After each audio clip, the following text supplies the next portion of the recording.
Salam semuanya, selamat pagi. Hari ini kita bertemu lagi di Renungan Pagi. Mari kita berdoa.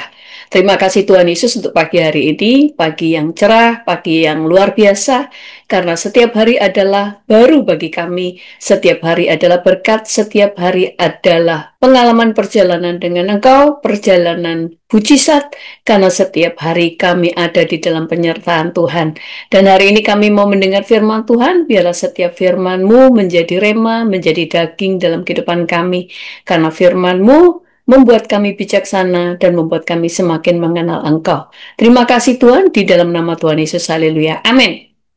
Firman Tuhan hari ini masih melanjutkan firman Tuhan di renungan pagi kemarin. Kemarin kita membahas tentang siapa-siapa orang yang tidak perlu ditolong. Tidak perlu menolong di sini bukan berarti saudara berhenti menjadi orang yang mengasihi, berhenti untuk menolong orang. Tetapi di sini berbicara untuk tidak menolong lagi mereka yang punya masalah. Kayak yang pertama kemarin, kita jangan lagi menolong orang yang memang tidak mau bertobat.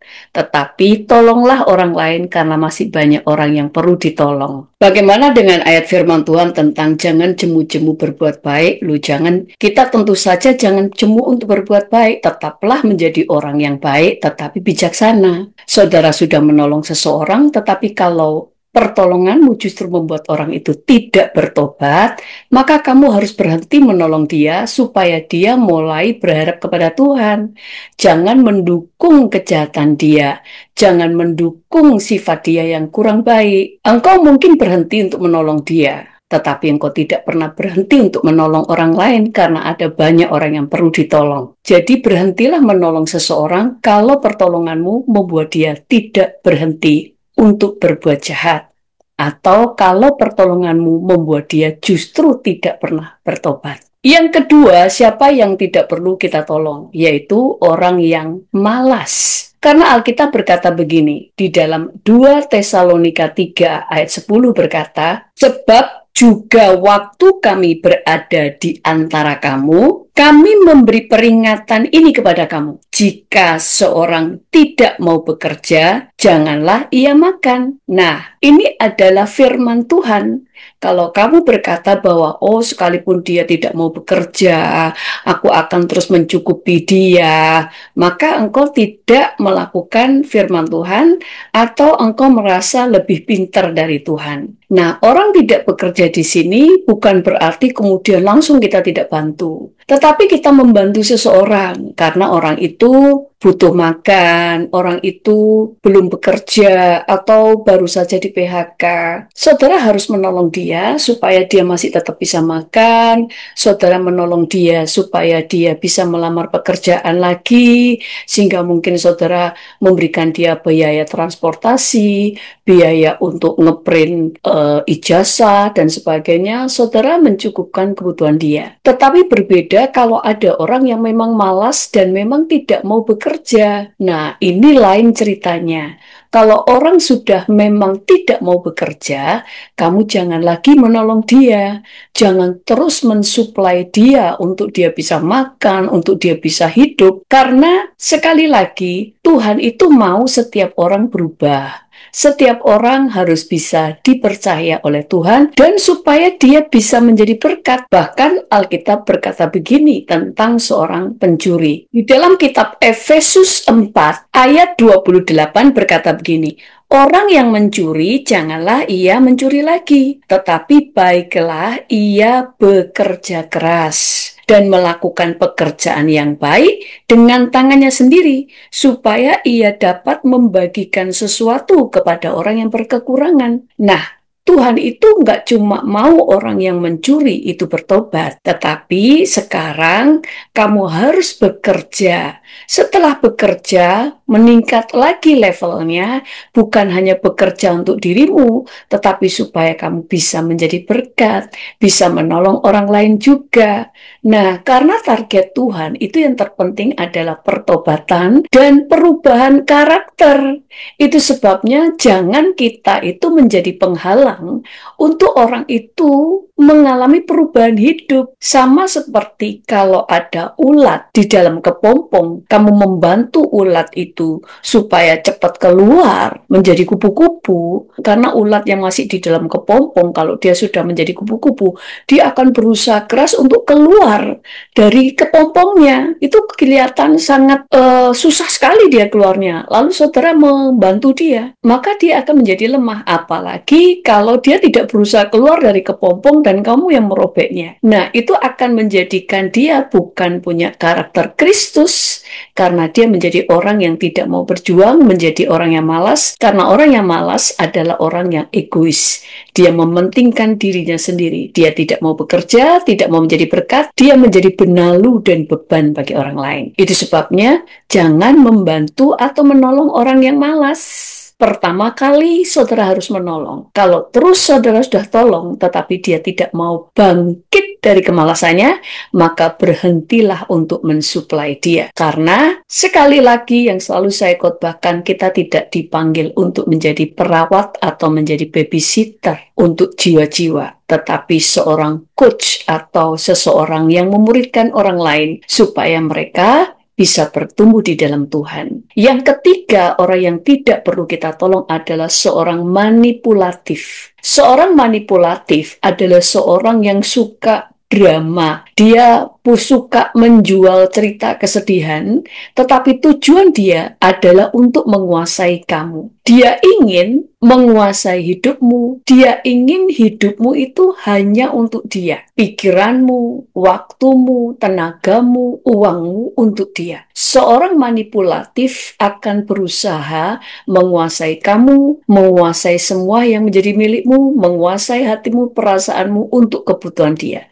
Seorang manipulatif adalah seorang yang suka memanfaatkan untuk keuntungan dia, tetapi dia tidak peduli untuk kehidupan kamu. Orang demikian akan menjadi orang yang sangat egois. Seorang manipulatif adalah seseorang yang suka memanfaatkan, tetapi sekaligus dia tidak suka dengan kebahagiaan kamu. Seorang manipulatif akan memutar balik keadaan sehingga beban dia menjadi beban kamu. Kesusahan dia menjadi kesusahanmu. Bahkan setiap masalah yang ditimbulkan karena kebodohan dan karena dosa yang dia buat, dia ingin kamu yang bertanggung jawab. Seorang manipulatif akan memanipulasi kamu sehingga kebaikanmu menjadi kewajiban. Menolong dia menjadi kewajiban. Dia akan membuat kamu merasa bersalah kalau tidak menolong dia. Dia akan membuat kamu merasa bukan orang Kristen yang baik kalau tidak menolong dia. Padahal dia sendiri tidak peduli dengan kamu. Kayak dulu ada seseorang mau nitipkan barang kepada seorang hamba Tuhan yang akan pergi ke luar negeri. Tetapi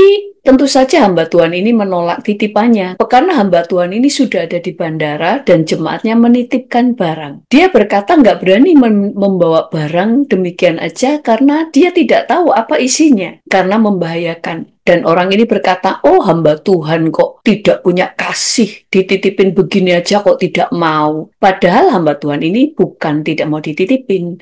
Tetapi pada waktu dia mau masuk ke dalam, orang ini titip begitu saja yang hamba Tuhan ini tidak tahu isinya. Nggak mungkin kan dia langsung dititipin, dia bawa langsung dimasukkan tas dan lari ke pesawat. Nah, seringkali seorang manipulatif, dia akan membuat saudara bersalah, merasa saudara adalah seorang pendosa, merasa saudara adalah seorang yang tidak punya kasih, sehingga saudara menjadi serba salah. Dan orang ini beberapa kali berkata, hamba Tuhan kok curigaan, hamba Tuhan kok tidak punya kasih, dan sebagainya. Tetapi hamba Tuhan ini luar biasa, dia minta maaf tidak bisa membawa, dan dia tetap masuk di bandara itu, dan tidak mau mengambil barang yang dititipkan oleh jemaatnya sendiri. Nah, seorang manipulatif kadang tidak perlu dibantu. Dia akan berkata, kamu tidak punya kasih, padahal dia sendiri tidak punya kasih. Kalau dia punya kasih, dia mengerti kalau seseorang menolak titipannya. Karena dia harus paham, kalau titipannya itu ternyata barang yang dilarang untuk dibawa ke bandara, maka orang itu bisa dipenjara. Nah, inilah seorang manipulatif. Dan kalau dia selalu ditolong, maka dia akan terus memanfaatkan orang dengan gaya manipulatifnya. Tuhan Yesus itu mengasihi. Tuhan Yesus itu rendah hati. Tetapi tidak semua orang bisa mengendalikan dia. Sekalipun Yesus sangat mengasihi, tetapi tidak semua orang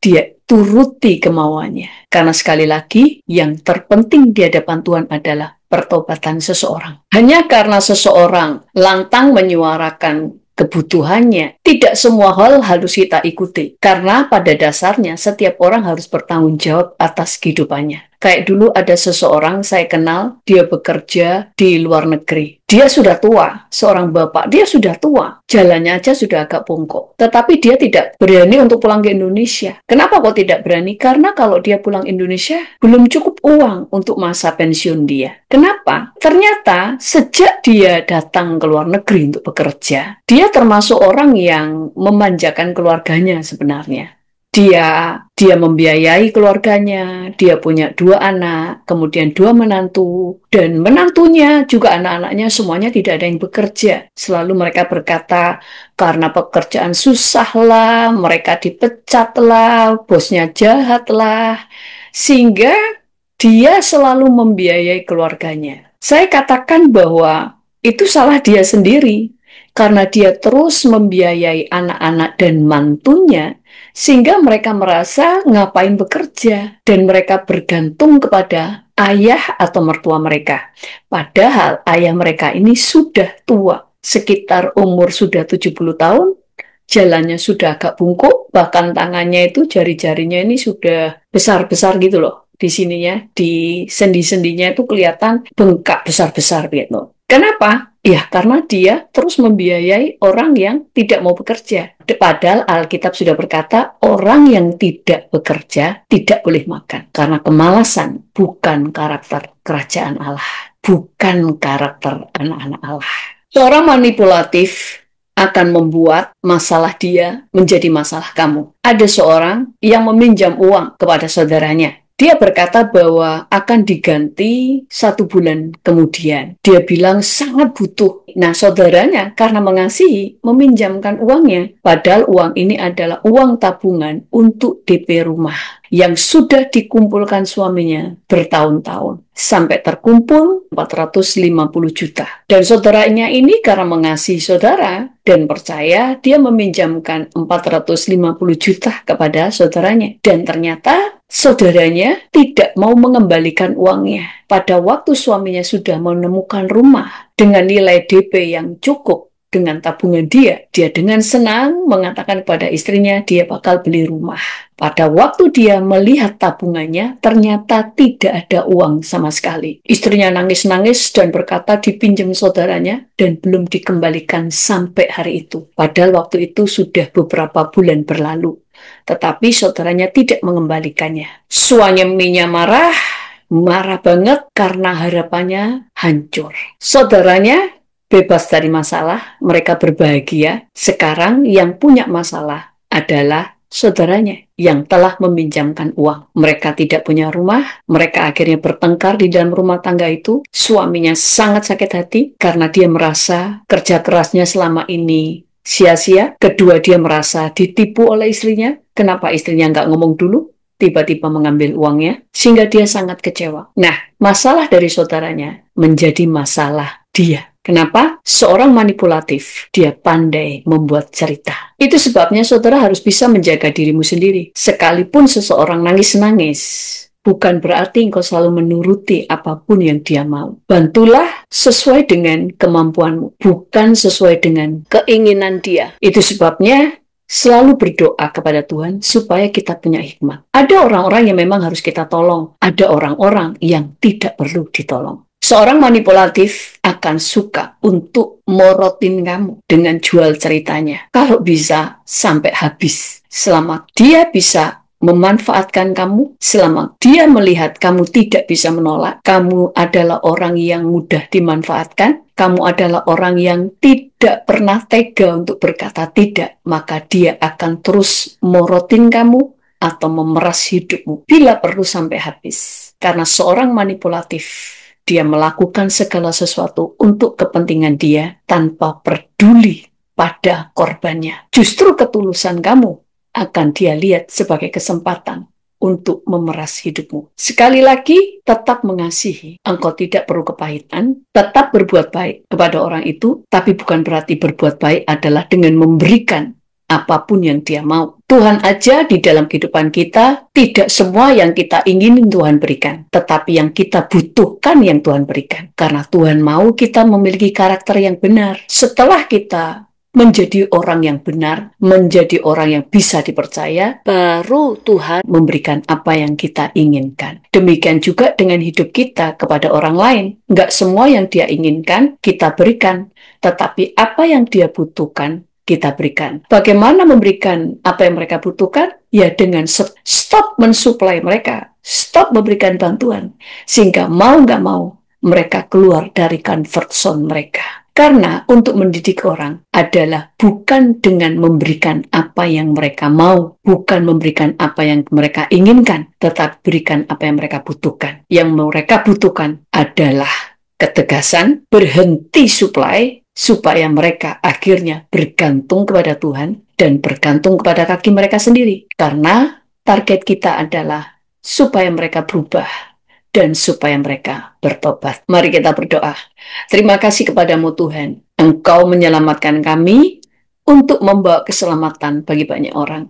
Berikan kami kebijaksanaan sehingga kami tidak mudah dimanfaatkan, dimanipulasi, sehingga hidup kami hancur dan keluarga kami hancur. Tapi kami bersyukur firman-Mu mengajar kami hidup bijaksana. Dan biarlah semua yang ikut renungan pagi ini menjadi orang-orang yang bijaksana. Karena seperti visi yang Kau berikan, renew your mind, yaitu perubahan cara pikir, memperbarui cara pikir. Kami bersyukur kepadamu Tuhan, terpujilah namamu di dalam nama Tuhan Yesus. Haleluya. Amin. Tuhan Yesus memberkati dan jangan lupa untuk subscribe dan share video ini ke teman-teman yang lainnya. Tuhan Yesus memberkati. Selama kau